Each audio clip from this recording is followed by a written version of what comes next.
How can we compare what's happening nationally in the real estate housing market right now in 2020 to when the market crashed in 2008? Hi, I'm Shemeika Fox, your Santa Cruz real estate expert.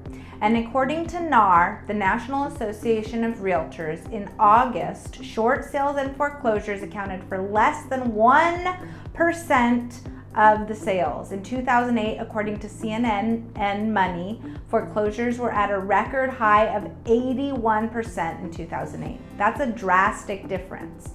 What else is different? We have higher standards for loan qualifications. If you look at this graph from the Mortgage Bankers Association, back in 2008, it was very easy to get a loan as compared to today. In 2008, they had stated income loans, meaning you could just state what you made and they would take your word for it without ever even checking.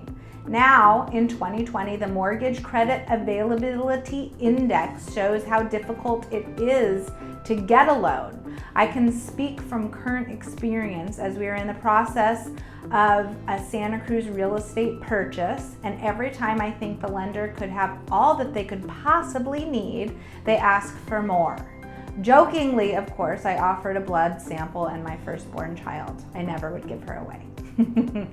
Now they check and recheck employment, debt to income ratios, credit scores, and so much more. Let's explore what other scenarios made 2008 so different than today. While we had a surplus in housing back in 2008, there were more homes for sale than there were buyers, and now we have a shortage of inventory.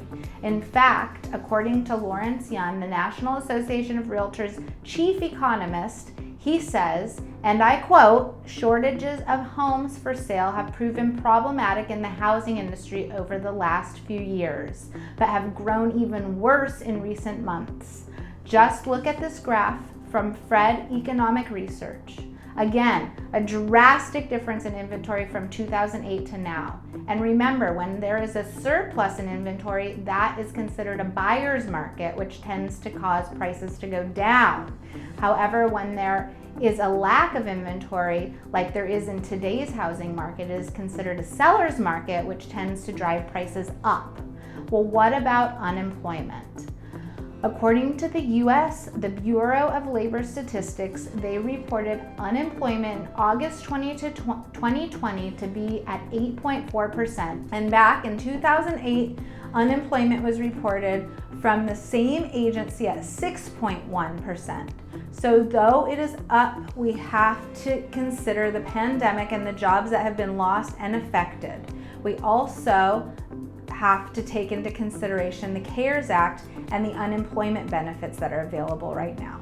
So lots of facts and jargon. What I want to know is, what are your thoughts about how the housing market in 2020 compared to the crash of 2008? In my opinion, all of the factors that led to a significant decline of housing prices in 2008 are very different compared to today. And hopefully, even with all that we have going on in our crazy world today, all of those differences will continue to have a positive effect on the housing market.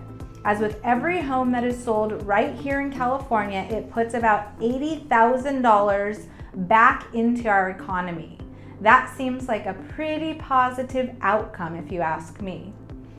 So what does all of this mean in regards to our local Santa Cruz real estate housing market? Here are the stats for our Santa Cruz housing market for October 2020. The Santa Cruz median home sales price for October 2020 is up to $1,062,500. This is an all-time high.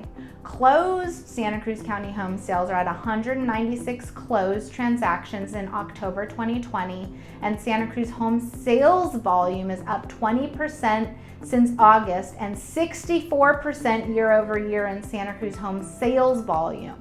New Santa Cruz County home listings are at 182 home listings, and the Santa Cruz County average days on market is 12.